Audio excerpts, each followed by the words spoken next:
Hi, welcome back again to the Save It for Parts channel. Today I've got, big surprise, another boat project. We've had a few of these river kayaks for a while, and they work pretty well for the Mississippi River and local lakes that you find around Minneapolis and St. Paul. I decided to go ahead and get a sea kayak. You need something significantly longer and more stable for rough seas and large bodies of water, such as the Great Lakes. And I got this one for under $100. How did I get such a great deal? Well, it's a bit of a scratch and dent. We've got a pretty good hole right here. We've got a hole here. And we've got a really nice hole right here. In case you're wondering what happened to this boat, why is it so messed up? What I was told was it was dragged, apparently, under a vehicle. It doesn't have any really major structural damage. It's not bent. It's not cracked in any structural way. It's just these holes and these sanded down patches where it rubbed on the ground. So once I fix the last of these holes and maybe sand down and repaint some of these scraped areas, it should be good to go.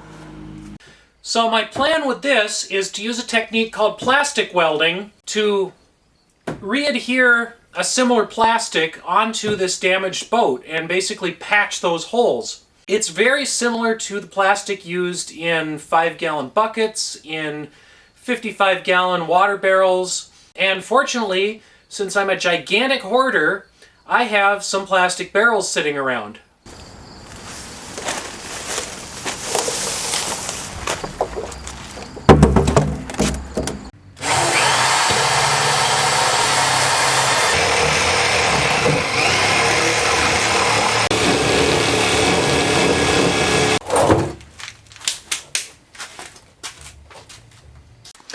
So first I'm going to clean this up a little bit so I can get a new patch to adhere better to this damaged area.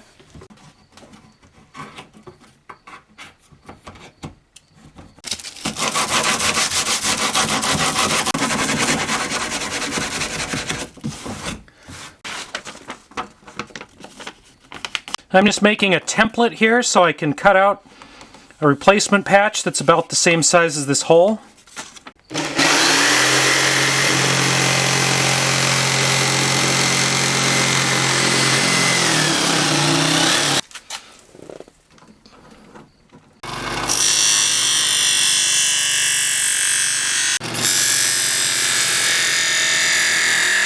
Let's pause for a second and talk safety. If you're heating up plastic, it's going to be releasing some fumes. Now, according to some of the MSTS information and OSHA information I've read online, welding plastic isn't quite as toxic as, say, burning plastic in a fire. However, it is still releasing some nasty stuff. So you'll want a respirator. If you're doing any grinding, you'll want safety glasses. And when you're working with anything hot, you'll want some gloves. Now, I would also strongly suggest for any boat projects that you wear a PFD or life jacket. I have a smaller one that I sometimes wear, which is more of a fanny pack, but it requires you to pull a ripcord to deploy it. So it's not ideal if you fall out of a boat and bump your head and are unable to pull that ripcord. For some of these experimental things, I really should be wearing a normal life jacket that will turn my head out of the water if I fall out and knock myself out. And that's what I'll try to do for future videos, just to stay a little safer. So I don't have a heat gun, I just have a propane torch. So I'm going to try to be really careful with this and not overly melt any of my surfaces on the kayak. I also have to do this pretty quickly because once this is hot, it sets up again pretty fast.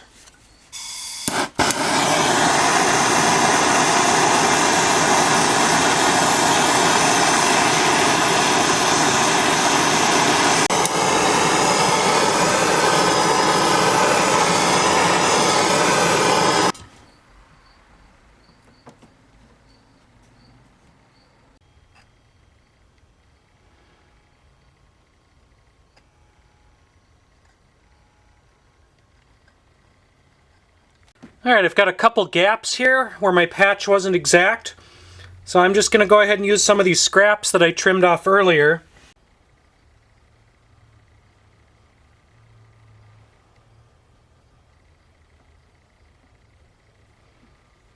Alright, is this ugly? Yeah, it's pretty ugly, but it's better than the giant hole that was here. And I'm pretty happy with how flush this patch went in. This one's going to be more of a structural piece that's binding all this together.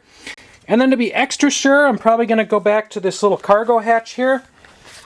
And I'll probably just fill the entire nose in with spray foam. I'm not going to try to reshape the hole perfectly. When I put the exterior patch on the bottom of the hole, that might smooth out some of the deformation. But for now, I'd just like to get this waterproof.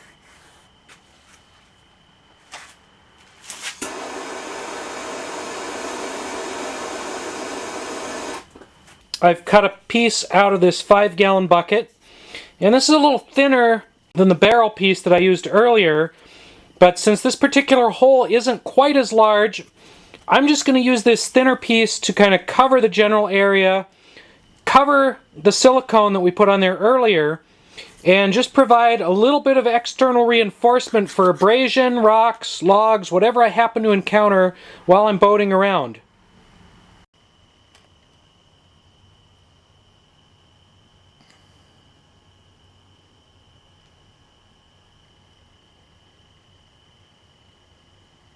I've got this patch sealed in. It's nice and smooth all the way around. Plus it has silicone underneath. Plus the original crack is welded shut. So I'm pretty confident in this holding together. And it sticks out a little bit from the curve of the hull. But I don't think that'll affect performance too much on this boat. And I decided I would do a few tests and just see how much does it take to destroy a plastic welded patch. So I've tried to make a randomly sized and shaped hole with some sharp edges, some rounded edges. If I were going to do this on a regular basis, I might try to invest in a heat gun.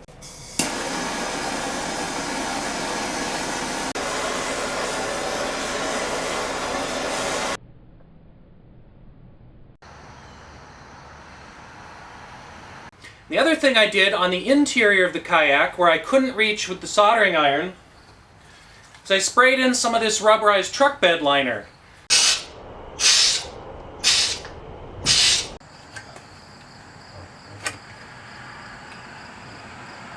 So now we just need to come up with some ways of testing this to destruction and see how long does the patch last.